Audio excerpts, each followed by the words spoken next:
Hello and welcome back to Down the Track. England have beaten Bangladesh by 8 wickets, a convincing victory. England looking good. We saw Pakistan completing 2 wins out of two, and England have done the same now. Their spinners are stepping up to the plate, and they've been bowling really well. Even the fast bowlers have been bowling well. And today the batsmen did the job. Jason Roy getting a very convincing 50, and David Milan finding his feet. Butler a quick start, and Bairstow also getting a boundary there in the end. So a very convincing win. When the way they bowled again, Moeen Ali superb. 3 overs, 18 runs, 2 wickets. He's been playing really well with the new ball. He's been a revelation here for England. If this was in different conditions, he might not have had to play this role, but he's playing a key part to this team. And Chris Wokes again, outstanding economy of 4 overs, 12 runs, 1 wicket. Tymal Mills was brilliant. He picked up 3 wickets. The way he's changing his pace, outstanding. And credit to him because he's had an issue with a very bad injury, and to come back and bowl. That's the reason he can't play a one-day Test cricket. But he's a T20 specialist. To come back from that and bowl like this, outstanding. And Mark Wood is injured, so he's filling in for him, and he's doing a wonderful job. Livingston chipped in with a couple of wickets, 3 overs, 15 runs, very handy. And that's the thing you see with Pakistan and you see with England as well. Two teams who have been successful, they have bowlers in their top six lineup, so they have batsmen who can bowl. Basically, it can be part-time spin, but it's really effective on these slow pitches with the ball not coming onto the bat. And they're looking like a champion team, or England. Adil Rashid didn't have the best day. He got a bit of stick in his last over. Economy of 8.3, but he'll get back from that. He's a very experienced bowler. He'll definitely improve on that situation and come back. England looking brilliant. Bangladesh, poor performance. They'll be disappointed. These are conditions that normally they thrive on. They prefer these kind of conditions. They could have troubled England, but their batting just did not sustain any sort of. There was no fight from that batting lineup. Early wickets putting pressure. Lytton Das, Naeem, Shakib Al Hasan, all single figures. Mushfiqur Rahim and Mahmudullah tried to stable the ship, but the striker was a bit too slow and they couldn't convert after that. It was just Nasoom Ahmed, the bowler, who hit 19 of 9 runs. That was the only bright part for Bangladesh in that innings. 124 was never going to be, a problem for England. This was a better pitch to bat on, mind you. It wasn't that slow of a pitch. Of course, there was a bit of slowness, a bit of help for the bowlers, but it was a good pitch to bat on. Especially winning the toss and batting first and putting up a performance like that, it'll be very disappointing for Bangladesh. England were very happy to chase. You saw Owen Morgan at the toss. He's like, no worries, we'll have a chase, no problem. We're going to look to do that anyway. And credit to them. They're looking like a very class professional outfit, and they're really,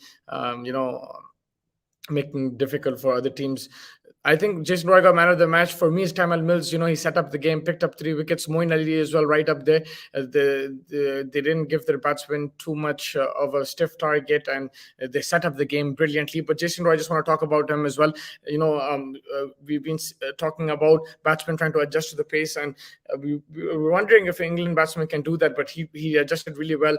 Off the back foot, off the front foot, he was playing his shots. It's not as easy as it is in England for him, but he's really adapting to the conditions well. And this is what skillful players do, aggressive players do. And one thing that I would want to make a comparison is that England, we know they've become a very aggressive outfit in the last 4 or 5 years under Owen Morgan. They're looking to attack. They're not looking to defend, but there is a method in their attack. They do look to rotate the strike. They hit boundaries according to the conditions. They play their shots. It's not just going slam bang. If you compare that to the West Indies just not getting grips to this pitch. I was listening to a chat as well on Crick Viz. They were talking about the slow and low bounce really not suiting the West Indian batsman. It doesn't suit the England batsman either, but they're adjusting. All these players are skillful, but it's about adapting to the conditions. England are adapting. Of course, they will have the odd game, but they will struggle against a tough opposition. But against Bangladesh, it could have been tricky for them. There's a turning wicket, but they have some quality spinners of their own. I'm sure they practice in the nets, and the short selection, especially of Jason Roy today, even Butler and Malan to that extent, very very good short selection. And Malan played anchor. You need a player like that. I think West Indies is missing a player like Malan, like a Babar Azam, like a Virat Kohli, like a Smith, Williamson, who try to rotate the strike. And England have shown that they have David Milan, so it's a good mixture there. Livingston with the bat has still not been tested. He's not performed yet with the bat in the UAE, but I'm sure he'll come through. And it's good to see their openers striking big. If you see this format, if your top three, top four are in good form, and they can take the game away from the opposition, and that's exactly what Roy did. He didn't give Bangladesh a sniff. It was not a tough chase. They lost 4 or 5 wickets when they were chasing 50, but when they were chasing 120, no issues at all. So credit to Jason Roy there. England looking really, really good, and I think they can go far in this tournament. The two best teams so far have been England, Pakistan. There's still a long way to go. This competition, anything can happen.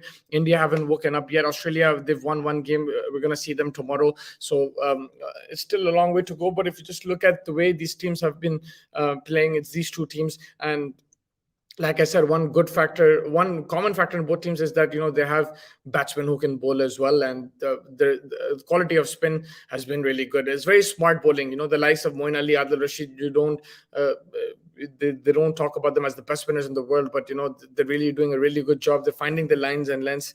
Livingstone as well chipping in. And England have a really good balance. This Mark Wood still not to play, right? If he plays, it adds fire to this bowling lineup. He has that extra pace. And this England team looking really good without Jofra Archer, without Ben Stokes, mind you. They don't have their two best players, and still they're a professional unit. Credit to their management, credit to Owen Morgan, the way they have built this team, for different conditions and also different circumstances. You have injuries, don't worry, we have somebody else who can fit the system. If it's in it's on a slow wicket, if it's on a fast wicket, we have players who can do the job, and they've shown that in so far in this World Cup. And credit to them. Looking really, really good are England.